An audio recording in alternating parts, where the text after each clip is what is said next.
আসসালামু আলাইকুম। আমি মোহাম্মদ মাহফুজ অটো ক্রপকেয়ার লিমিটেড কোম্পানিতে মার্কেট ডেভেলপমেন্ট অফিসার হিসাবে এই চরপেশন টেরিটরিতে কর্মরত আছি। আজকে আমি আসছি ধানের বীজতলা ভিজিট করার জন্য।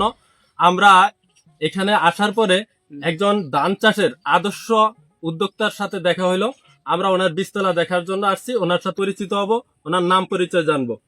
আমার নাম মোহাম্মদ সিদ্দিক, ৫ নং ওয়ার্ড, আব্দুল্লাহপুর। ধন্যবাদ। আচ্ছা, বীজতলা ঢাকার আমার এই বীজতলাটা আপনার? আচ্ছা, এই বীজতলা করতে যায়া আপনার সর্বপ্রথম কি সমস্যাটার সম্মুখীন হইতে হয়? জঙ্গল জঙ্গল বলতে আগাছা বন? আগাছা বন বন নিয়ে সমস্যা বন। নাকি? বন আচ্ছা, এই বন থাকলে ক্ষতি আছে কোনো? ক্ষতি আছে। কি ক্ষতি? ক্ষতি ধান গাছ রইলে ধান হইব না, কম হইব, ফসল কম হইব। মানে ফসল। এইখান থেকে নিয়ে যে মূল জমিতে রইবেন ওই জায়গায়? এই জায়গায় নিলে ধান বনে শুদ্ধ নিলে 16 আনা খাত ছড়িয়ে দিব। আচ্ছা, এখান থেকে আগাছা সহ নিয়ে ওইখানে রোপণ করলে তাহলে ফলন কমে যাবে? ফলন কমিয়ে দিব না। যদি ফলন কমে তাহলে কয় মন ধান কমতে পারে? গন্ডা জমি 1 মণ ধান কমিয়ে দিব।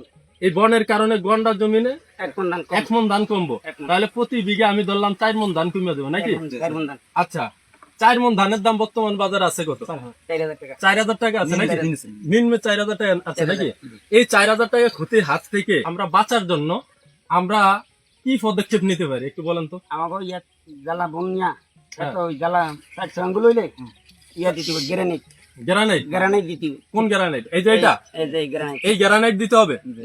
আচ্ছা, এই গ্রানাইটটা দিলে কি হবে?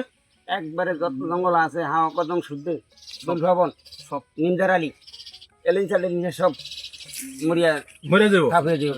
না? অনেক বনের ওষুধ তো আছে ভাই, স্প্রে করে দিলে উপরের থেকে হালকা একটু পাতা জ্বললে আবার ঠিক হয়ে যায়। এটা কি এরকম নাকি? না, এটা গোড়ার তনে মরিয়া আইব। এটা একেবারে গোড়া থেকে পচে যাবে? মূল তনে হচ্ছে আইব, সময় লাগবে 1 সপ্তাহ। আচ্ছা, আর বীজতলার কি কোনো ক্ষতি আছে? না ক্ষতি নেই। মূল জমিনে কি কোনো ক্ষতি আছে? না ক্ষতি নেই। এই ওষুধ দিলে না কোনো ক্ষতি ক্ষতি নেই। নেই? আর ধানের কালো হইব। আর ধান কালো হইব? কালো হইব। আচ্ছা, ধন্যবাদ। এটা কি আপনার বাস্তব অভিজ্ঞতা? বাস্তবতা আমি দিছি আরো। আপনি আরো দিচ্ছেন? দিছি। আচ্ছা, ধন্যবাদ। আর মানুষের দেওয়া হয়েছি। এটা ব্যবহারের নিয়মটা কি? নিয়ম 1 কোনটিতে 4 মিলি 4 মিলি? 4 মিলি হ্যাঁ। 4 মিলি দিতে হচ্ছে করিয়া 16 আনা ধান খেতে 16 লিটার পানি। মানে 4 মিলি ওষুধ 16 লিটারের 1 কোটি হইব? 1 কোটি আচ্ছা, 1 কোটি হইলে এরপরে স্প্রে করে দিতে হবে। স্প্রে করে জমিটা কিরকম থাকলে ভালো হয়? লোদে পানি। লোদে পানি অবস্থা থাকলে ভালো হয় নাকি? লোদে পানি। আচ্ছা, এই অবস্থায় মরবো না হ্যাঁ। আর কম পানি হলে ধরবো না। লোদে পানি। লোদে পানি অবস্থায় দিতে হবে নাকি? লোদে পানি। এইভাবে দিলে তাহলে ভালো রেজাল্ট পাবে 1 সপ্তাহ জঙ্গল সব নির্বন হয়ে যাবে। 1 সপ্তাহ জঙ্গল সব মেরা সাপ সাফ হয়ে যাবে। ধানের কোনো ক্ষতি হবে না? না, ধানের রোয়া আরো কালো হইবে।